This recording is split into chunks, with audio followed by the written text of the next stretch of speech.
Hi everyone. So this is the second one in our series of hot mess. And if you have maybe missed the, the first one, I'm just going to drop in the chat here. I don't know if you will see it. No, I can't. I can't chat. I can't post in the chat. But no matter, I will put it in afterwards. Um, I have explained my definition of what a hot mess is in our first video of the series, very short, only 4 or 5 minutes long. You can also go and listen to birds twittering and impending rainstorm, but it did keep me very short and brief. Now, let's talk about being a hot mess when it comes to withdrawing. Now, our withdrawing, let me go here. Okay, let me just, that's unfair fighting. So let me go here to withdrawing. So before I start, I just want to tell you that this is all out of Hamster Wheel Relationships for Women, which will work for everyone because it's a self-empowerment book and really to improve all of our relationships, not just our intimate relationships. And as withdrawal is such an integrated part of our relationship structure and very unhealthy for us, it's a very important thing to notice in our own behavior so that we can change that. And then also to start noticing it in the behavior of the people that we are in relationships with. Now, here's a reminder. You're in a relationship with everybody who's in your presence, with everybody that you have connections with. And you can, from your side, dictate how you want your participation in the relationship structure to be. Now, it's very normal for us. I'm not saying healthy, I'm saying normal for us to withdraw. We withdraw because of, first of all, because when we were small, it became a habit of powerlessness. I don't know what else to do anyway, so I'm going to withdraw. A lot of us have seen this behavior from our parents. Our parents have normalized it for us.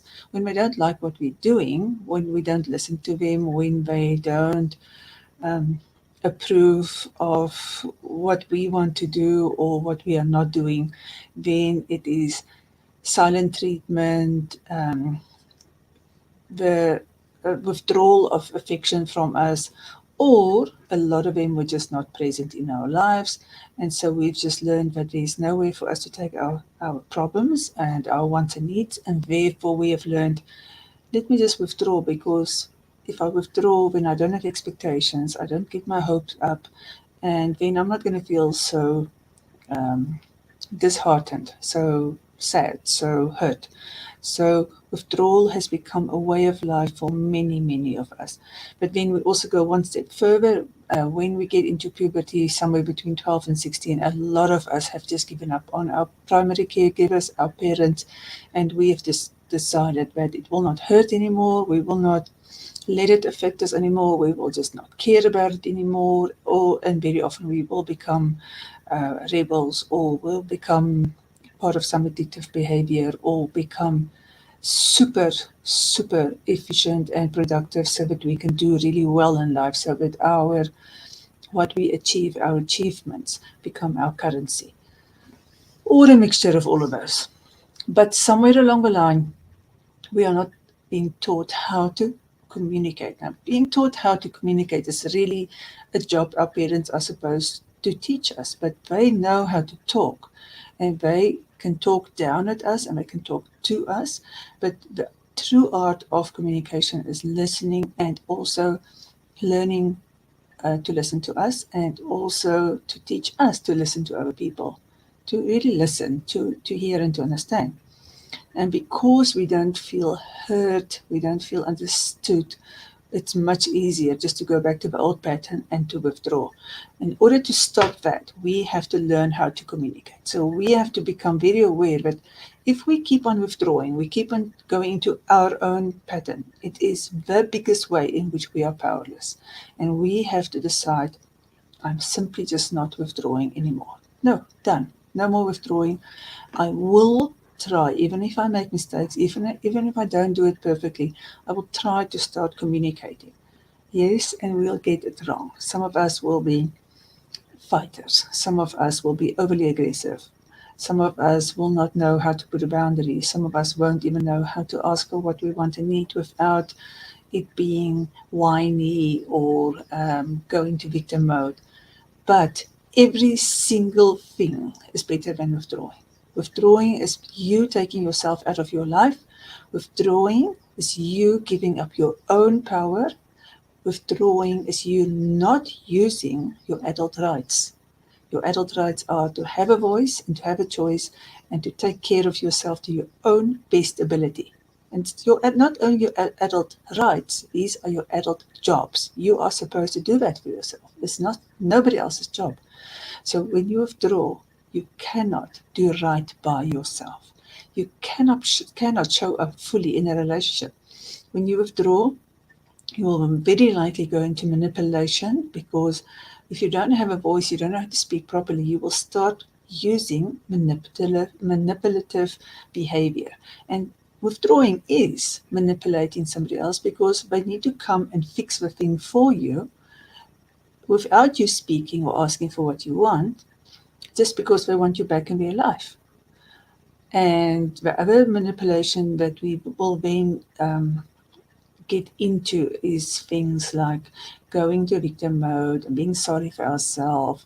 And also, in order for us to then get our way, it will have to be by being passive aggressive. So we can become passive aggressive when we withdraw, throw around stuff and slam doors and pull our face and roll our eyes, and all of these are not adult behavior, and they are causing a hot mess inside our relationship. Because once we don't speak nicely and calmly and we don't stay in the relationship, all the behaviors that come after that causes a hot mess, and a hot mess eventually make something break. We have to stay present. We have to stay engaged in the conversation, and we have to learn to do it in a way in which we are not engaging in unfair fighting. Now, unfair fighting is going to be one of the next conversations that we're going to have. It's a big, big, big topic. Now, just a reminder, if you have not looked at number 1, go back. I explain what I mean by saying hot mess. It's also about building walls, which is really important to go and just check up on and see if you're doing that, because a lot of people are. And then please stay tuned, sign up, because the next one, unfair fighting, retaliation, all of those things which causes more hot messes in all of our relationships, we're going to be talking about that. And the best way that I can say to you is 1 week at a time. Start paying attention to yourself. Watch what you are really doing. Also become aware of what the people around you are doing. So if you are having a lot of people in your life who are withdrawing, start asking them not to withdraw. I say, I don't want to do this anymore. I don't want to play this game anymore. This is a game. We may not be aware of it. We may not be doing it intentionally. I don't want to withdraw anymore. I don't want you to withdraw anymore. Can we please agree on that? Because our relationship's important to us. That magic sentence, go and practice it. Go and say it to somebody else. And you will see that you now are more self-empowered in order for you to change the outcomes in your relationships. Thank you for watching. And we are going to keep it short and sweet. And next time, if you want to be reminded, sign up, give me a heart, give me a like, comment, or send me a direct message. I will get back to you. Thank you so much for listening. Thank you so much for showing up. And please remember, if you know that somebody is needing this, I would very, very much appreciate you sharing this with somebody else. Right. So till next time. Thank you. Lots of love.